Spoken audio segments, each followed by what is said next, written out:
His rage was out of control. He hated the white man. One day he took a gun, he just wanted to kill. Next on this edition of It's Supernatural. Centuries have come and gone, offering wisdom and understanding throughout the ages. Today, there should be nothing beyond one's power to discover, and yet, the strange, unusual, and mysterious world of the supernatural defies understanding. Stay tuned for a unique and powerful investigation into a curious, undiscovered universe only on It's Supernatural. Hi, I'm Sid Roth, your investigative reporter. I'm here with Ben Kinchlow. What causes a human to take a gun and want to destroy the life of another human? It's rage. What causes rage? It's anger. What causes anger? It's hurts. It's offenses. I mean, you can't live in this life without being hurt. Well, Ben Kinchlow, what caused that type of anger where you didn't care the consequence, you didn't care that you might die, you didn't care anything, you just had so much rage you wanted to kill that man? It didn't start there. Where did it start? You know, they send people to prison for homicidal acts. They put people in units where they have them confined by virtue of being considered psychologically unfit to inhabit society. And what happens is, barring some kind of chemical problem, it generally results from people who have unmanaged rage. Now, I realize that sounds like a psychologist, talking, but Right. The truth of the matter is, everyone builds in their life little pockets of rage, and if you don't deal with these little pockets of rage, eventually they get to the point where they spill over and they result in negative actions. Generally speaking, something that tends toward violence. I'm going to take you back, a child. Tell me one real hurtful thing that happened to you that might pop into your mind. Well, if you live in a situation where you understand for some reason that you have nothing to do with, that you have no control over whatsoever, that there's something wrong with you, and you don't understand what it is, and nobody can tell you exactly why it's wrong to be where you are. I mean, you have to get off the sidewalk when certain kind of people come. You have to say yes, sir, and no, sir, to children your own age. People treat you as though you were not there. They talk about you and your people right in front of you as though you didn't exist. And this is why, a lot of menials, I guess you'd call them, servants, learn things about people that they work for that they would never tell anybody else because they talk about you as though you aren't there. Now, I'm a Jew, and I remember as a child hearing slurs about me because I'm Jewish. Yeah. Did you ever hear, but most of them were never done to my face, that's what you're saying. Did you ever hear things about being black to your face? Being black, when I was growing up, was an insult. I mean, now it's something like, well, I'm black and I'm proud, or, it's black and beautiful, and we're African Americans, that sort of thing. But back when I was a young person growing up, I mean, the worst insult you could call somebody was black. I mean, we got called nigger all the time. Nigger was just part of the vocabulary. I mean, I grew up hearing that, you know what, you're a nigger and I'm not. I mean, that was just part of growing up. It was part of who you are. But if you really wanted to insult somebody, you called him a black nigger. And when you called him black, then that was an invitation to fight if it was somebody of your own race. Now, if it was somebody else, there wasn't much you could do but kind of hang your head and shuffle. One of the things that comes to my mind so clearly, and it happened to me, some years ago, was I hated the way that children treated my mother. We were taught from the time I was old enough to talk, all adults had a Mr. or Mrs. in front of their name. Now, we didn't know their last names, but we called them Mrs. Mariah or Mr. Coleman, and that was their first names. And then I would hear white kids come up and call my mother by her first name. That was extremely irritating and debilitating. These things build up, but they really build up when your heart's desire was to be on the football team. My dad was the #1 fan, or the Coyotes. That was the name of the town. And I wanted to play football so I could hear my dad come out and root for me. He was such a fan that they actually gave him a megaphone to stand up and root in the stand. And I wanted to play so my dad could see me play. So when I graduated from high school, from 8th grade, they said, where do you want to go to high school? I told them, and they said, well, you can't go there. And I said, well, why not? I graduated here, didn't I? They said, well, you can't go because you're black. Well, suddenly it dawned on me that all these things that had been said about me as a kid had real negative connotations, and that they could actually impact your life. So I went off to a particular denominational school where I learned that even though people were religious in their orientation, they really didn't care very much about people unless you looked like them. And that was kind of the way it began to grow. And then I got in the military, which is the reason I joined the military, because that was one of the few places that they couldn't openly discriminate against me. And if they did, then I could do something about it. Plus, in the military, they gave you a gun. Well, you saw one of your first real racial fights, brawls in the military. What was that like? In Cheyenne, Wyoming. It was quite a different thing, you know. It was the first time I'd actually been involved in a race riot where there was actual physical violence. I mean, we fought individually, but this was the first time I was involved in a collective racial violent confrontation. And it's a pretty scary thing because, you know, everybody's hand is turned against everybody, and you never know who's going to step out of the shadows with a gun or a knife or a rope, and that's the end of your life.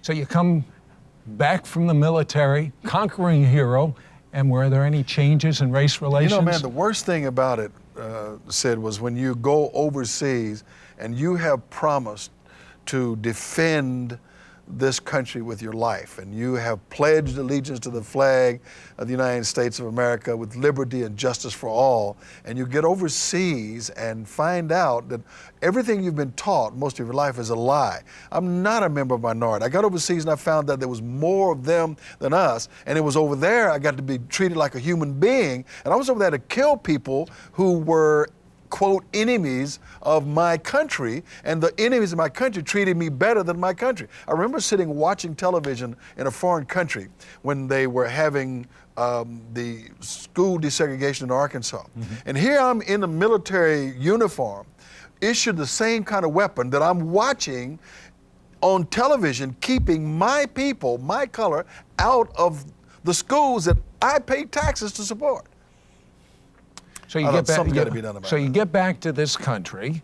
I'm standing in a department store, and I've got my uniform on. I've got American dollars in my pocket. I got my little boy who's just been potty trained, and I'm really proud of him. And you know, you're helping him get along here. And I'm standing in a line, and you know, he turns to me, pulls on my coat, and he says, "Dad, I need to go to potty." Well, this is a great victory because now we've got him where he doesn't just mess up his pants. He's pulling, saying, "I've got to go to the potty." So, you know, that's way to go, son. I rubbed him on the head and said, "Just a minute." So I step up with a smile on my face to the lady behind the counter, and I said, "Excuse me, can you tell me where the bathrooms are?"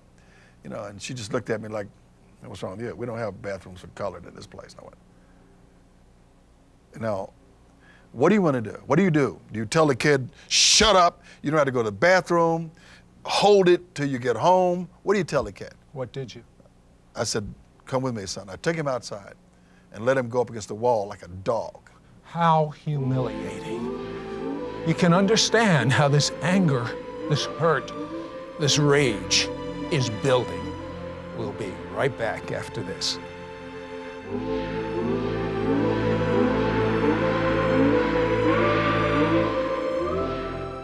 Hello, YouTube. Mishpocha. Mishpocha is a Hebrew word. It means family. This is Sid Roth.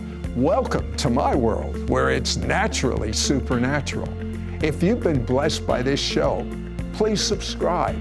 Then click the bell so you won't miss a single episode of It's Supernatural.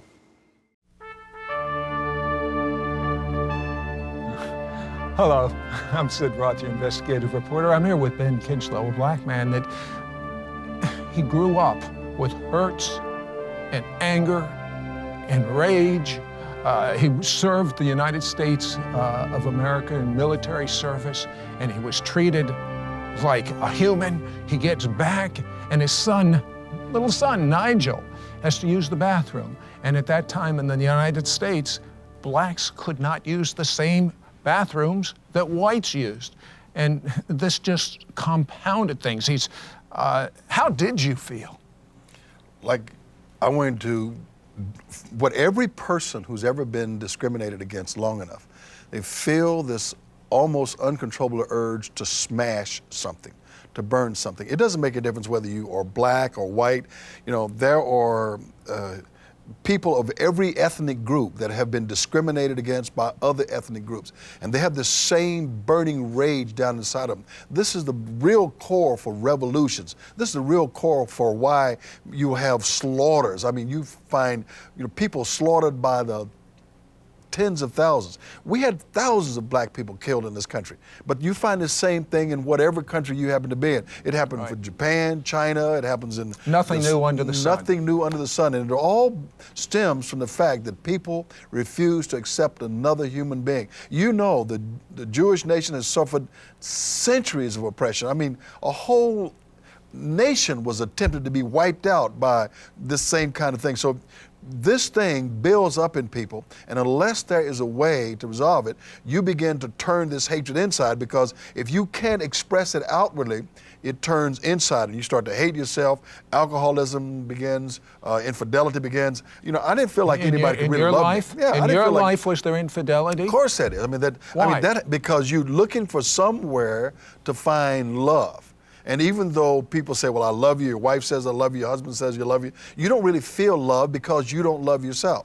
You hate yourself. And so when somebody tells you they love you, you cannot accept that as being valid, because you don't accept the fact that you are valid, that what is it to love about me? If I was a lovable person, why am I being treated this way? And women oftentimes become promiscuous, and they do all kinds of things in an attempt to validate their own personal self-worth, their own personal value. And as a result of that, infidelity becomes important. Now, one of the things that happens to a minority group is you tend to see the women of the superior group, of the oppressor group, as being a way that you can validate yourself as a valuable person, and B, avenge yourself on your oppressor if you can get one of his women. So therefore, translate that. What does that mean?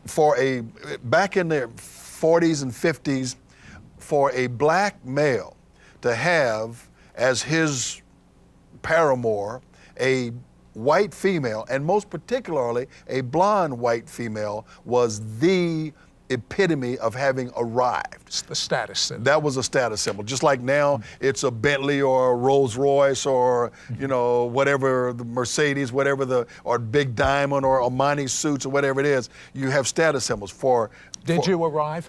Of course I arrived. I was an intelligent guy. And did you feel great about it? Yeah, I felt like I had arrived. It didn't change what was inside, but at least I felt like I was getting some revenge on the man, we call him. Now, tell me about that day that you took a gun, you did not fear the consequence, and all you wanted to do was kill. When you reach the stage that you have, quote, had enough, when it gets to the point where you have done all the things you know how to do to, quote, manage anger, you finally get to the stage where you just don't give a rip.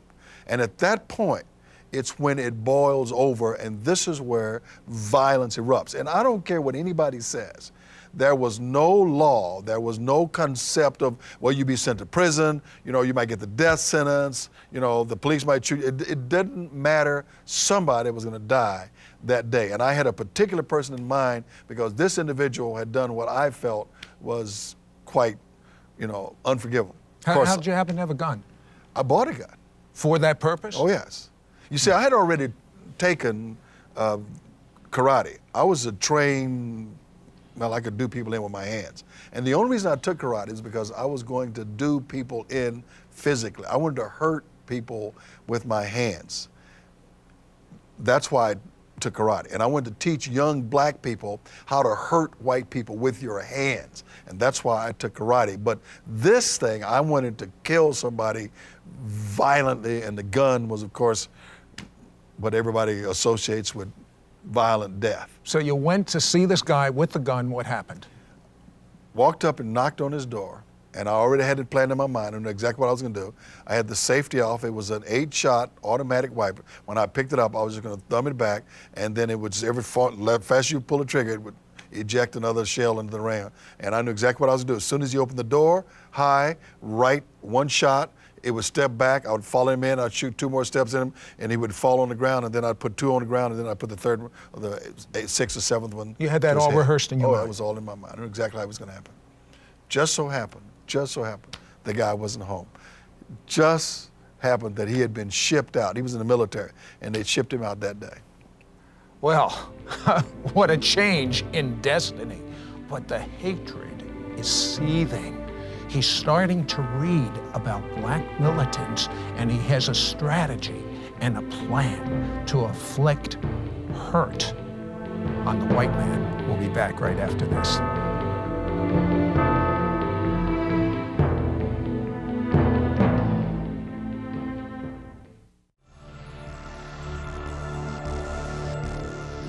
Hello, I'm Sid Roth, your investigative reporter, here with Ben Kinchlow. But before we go back to Ben, let's go to the control room with Janie DuVall. Janie, who's our guest next week? Sid, did you know that there has been a deliberate cover-up by rabbis so Jewish people would not believe in Jesus? I know that as a fact, but how deliberate is it? They would take prophecies. This is over 1,000 years ago. They would take prophecies that were about Jesus, that were in the Old Testament, the Tanakh, and they changed some of the words so it would not look like it was Jesus. And the man you're going to interview has the goods. There's very few people that know this. I can't wait till next week. Thank you, Janie.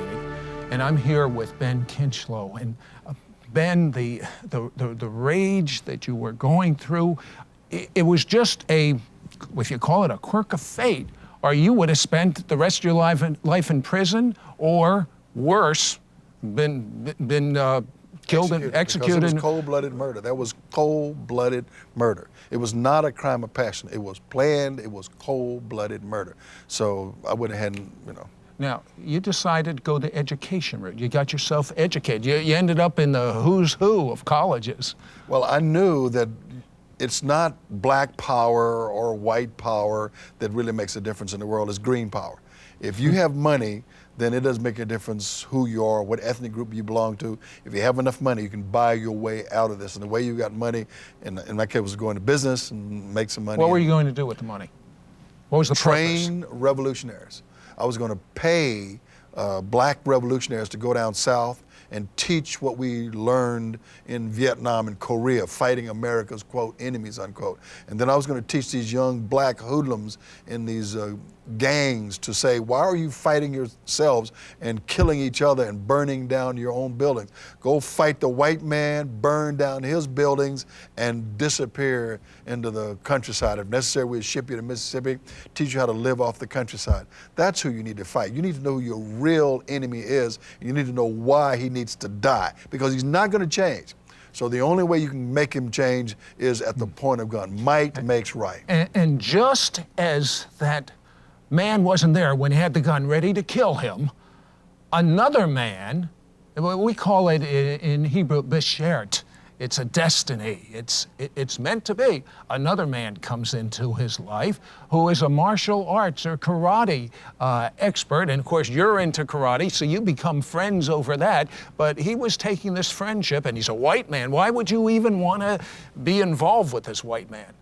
I was teaching a class, and you have to understand that I was the only, it was 3 black guys on this campus that I was on, and I was the oldest one, and I had a black belt in karate, 3rd-degree black belt, and once you get to a black belt, you can wear an all-black gi, and everybody else has to wear a white gi with a white belt. And when you come in, you have to bow down to the master of the dojo, which was me. And if you can imagine 100 and some odd white kids coming down and bowing down to this big afro mustachioed black guy with the black gi on, that was better than the blonde. Oh, that was big. And if you got a blonde to boot, then you got a real power trip going on. And that was where I was. That was what was going on in my life. And so this guy who was one of my assistants, I could order him around and So it was like a real power trip going on, but he had something different about this guy. I couldn't figure out what was different about this guy. I remember having lunch at his house. He invited me over to have dinner with my wife and my children and my mother and my father. He had prepared this, wife had prepared this elaborate dinner, you know, and I'm sitting here with this violent, Afrocentric, you know, death to the white man and pounding on his table. And I looked over here and this guy was tears running down his cheek, and I thought, I got you now, you know, cracker. I mean, I got you now, you honky so-and-so. But your family's there. What is this? What? My family. Why in front of your family? My family knew the rage that was going on. I had thrown a man out of my mother's house for walking in without knocking. She, you know, some insurance guy walks into my mother's house, doesn't knock on the door, just walks in and starts going, "Hey, Joel, I'm here." You know, and I jumped up, man, and I was 6'5", had a third-degree black belt, had this huge afro, Fu Manchu mustache, you know, and I had this big old dashiki hanging down around my knees. I jumped up and I told him, "If you don't get out of my house," and he immediately got it back out and, you know, don't walk in my mother's house without knocking. That's the ultimate disrespect. And so this was the rage that everybody knew I had. So I, you know, it wasn't like I was polite in front of my family, you know. I mean, that rage, hatred doesn't stay where you aim it. It permeates every aspect of your life. And that's why I was pounding on this table. When I saw this guy crying, I thought, I've got him now. Why was he crying? Because I was hurting. Did it dawn on you? Yeah, suddenly I realized this guy's not crying because I've ruined his wife's dinner party or because I've insulted him or because I've done anything.